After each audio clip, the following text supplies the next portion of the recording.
बोलिए बोलिए। मैं मोहम्मद यूनुस प्रत्याशी बहुजन मुक्ति पार्टी से हूँ। 2020 का इलेक्शन जो अभी होने जा रहा है, इसके लिए भ्रमण कर रहा हूँ और हर जगह घूम घूम करके लोगों की परेशानी और उसके सारा जो रहने सहने का तौर तरीका, उनका जो अपना परेशानी जो उनकी चल रही है, इस पर मैं ख़ास तौर से ध्यान दे रहा हूँ। स्टूडेंट जो बच्चे हैं जो पढ़ रहे हैं, उनकी जो कठिनाई है उसके बारे में जायज़ा ले रहा हूँ और सरकार तक आवाज़ उठाने की कोशिश कर रहा हूँ।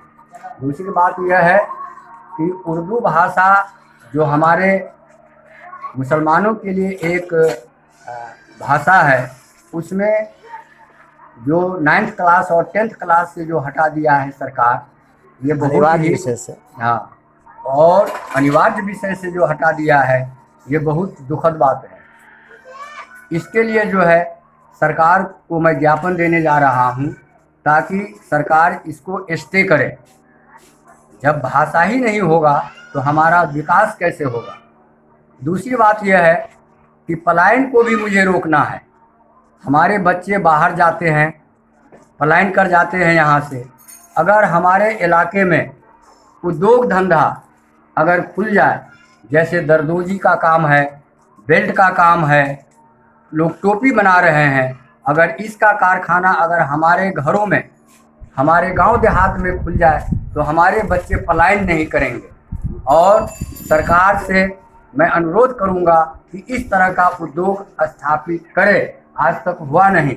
अगर इस तरह का उद्योग स्थापित हो जाता है, फैक्ट्री लग जाती है, तो हमारे इस नौजवानों को सरकार लोन देगी और लोन दिलाने का काम करूंगा ताकि इन बच्चों का भविष्य उज्जवल हो। सरकार से हमेशा अनुरोध है कि आप इन बच्चों को सोचें, इन जवानों के लिए सोचें जो मेहनत और मशक्क़त करने के लिए बाहर निकलते हैं, लेकिन जाते आते ही उनका सारे के सारे पैसे खर्च हो जाते हैं। अगर वो चीज़ इलाके में हो जाए, फैक्ट्री लग जाए, दरदोजी के काम का फैक्ट्री लग जाए, बेल्ट का जो है कारखाना खुल जाए, या टोपी का कारखाना खुल जाए, बैग का कारखाना खुल जाए, तो हमारे बच्चे बाहर नहीं जा पाएंगे। हमारे बच्चे बाहर जाते हैं, इनका कोई मकान नहीं होता है, दूसरे के मकान में रहते हैं और जो भी पैसे वो कमाते हैं वो उसी में खर्च हो जाता है किराए में, और घर पर कुछ भेज भी नहीं पाते हैं। इसीलिए अगर ये दूर दराज जाने से वंचित हो जाते हैं, घर ही पर इलाके में अगर सारा ये फैसिलिटीज हो, यही चीज़ नहीं और भी बहुत सारे छोटे छोटे उद्योग हैं जो अगर इलाके में हो जाएगा ये उद्योग, तो हमारे बच्चे बाहर नहीं जाएंगे, हमारे समाज के बच्चे अपने परिवार के साथ घर पर रहेंगे और रोजी रोटी भी कमाएंगे। इसीलिए सरकार से अनुरोध है कि इस तरह का जो है वातावरण इन बच्चों को दें और समाज के बच्चों को दें, इनके कल्याण को दें, अति पिछड़ा को दें, और जो पसमानदा तबके के लोग हैं जिनके पास न रहने का अभी तक कोई मकान है। बहुत सारे लोग ऐसे हैं जो जहाँ तहाँ ब्लैकमेल भी हो जाते हैं, उन्हें कहा जाता है कि आपको ये दिला देंगे वो दिला देंगे, लेकिन उनको नहीं कुछ हो पाता है।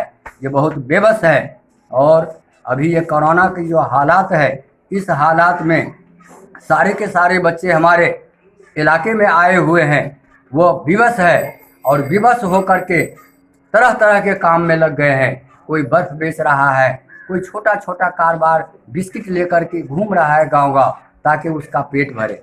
अगर वह इसी तरह अगर भटकते रहे तो हमारे बिहार की हालत जो है बद से बदतर हो जाएगी। इसलिए अनुरोध है कि इस तरह का उद्योग कोई भी सरकार बने, कोई भी सरकार आवे, इसमें होना चाहिए। इस चीज़ की लड़ाई हमारी बहुजन मुक्ति पार्टी जो है कर रही है। हरलाखी विधानसभा क्षेत्र से मैं उम्मीदवार हूं और कोशिश करूंगा कि इन बच्चों के भविष्य के लिए ज़्यादा से ज़्यादा जो पढ़े लिखे बच्चे हैं उनको तकनीकी शिक्षा के लिए आगे भेजेंगे। हमारे गरीब में भी कुछ ऐसे बच्चे हैं जो काफ़ी जहनशील है, वो उनके पास जहन है, मगर उनके पास में कोई उचित पढ़ाई लिखाई का साधन नहीं है। जो अच्छे दिमाग के बच्चे भी हमारे घर रह जाते हैं। इसीलिए सरकार से अनुरोध है कि इसके लिए इन बच्चों की सर्वे करें और सर्वे करने के बाद में जो मेरिट वाले लड़के हैं उनको खास तौर से लोन का इंतज़ाम करके और उन्हें तकनीकी शिक्षा के लिए देश विदेश सारे जगहों में व्यवस्था हो। और इस तरह की व्यवस्था अगर हो जाती है तो हमारे बच्चे, हमारी बच्चियां एक उज्जवल भविष्य के तरफ जो है बढ़ेंगे। और हमारे यहाँ जो मजदूर वर्ग के लोग हैं वो तो सबसे सताए हुए लोग हैं। मजदूर क्या है, मजदूर की स्थिति तो और बदतर है।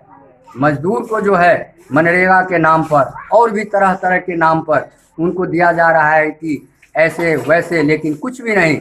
ये सब जो है फलप चीज़ है। अभी योजनाएं जो चल रही है जल और नल जल योजना, ये तो समझिए कि सरकार का ये सबसे फलप योजना है। एक बूंद पानी का जो है इससे उम्मीद नहीं है।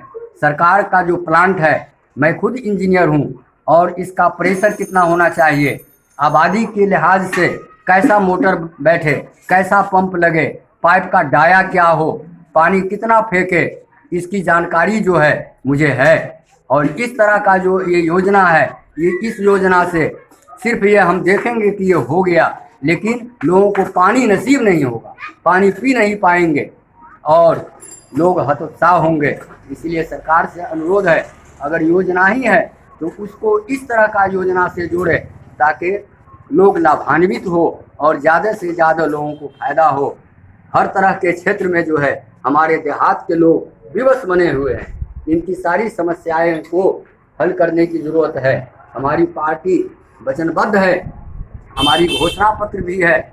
जो घोषणा पत्र हम देने जा रहे हैं, आम लोगों को मेरी घोषणा पत्र को देखें और समझें और उज्जवल भविष्य के लिए, इस बिहार के लिए इस पार्टी को ज़्यादा से ज़्यादा वोट दे करके आगे बढ़ाए, ताकि मैं इन गरीब लोगों के लिए विधानसभा में या और भी जगहों में जा कर के इनके लिए उचित आवाज़ उठाऊं। क्योंकि मैं भी एक गरीब का बच्चा हूं। मैं समझता हूं कि गरीबी क्या होती है।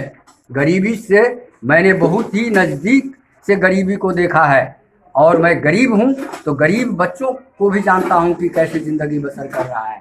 बस इतना कह करके मैं इस चीज़ को अब विराम देता हूं।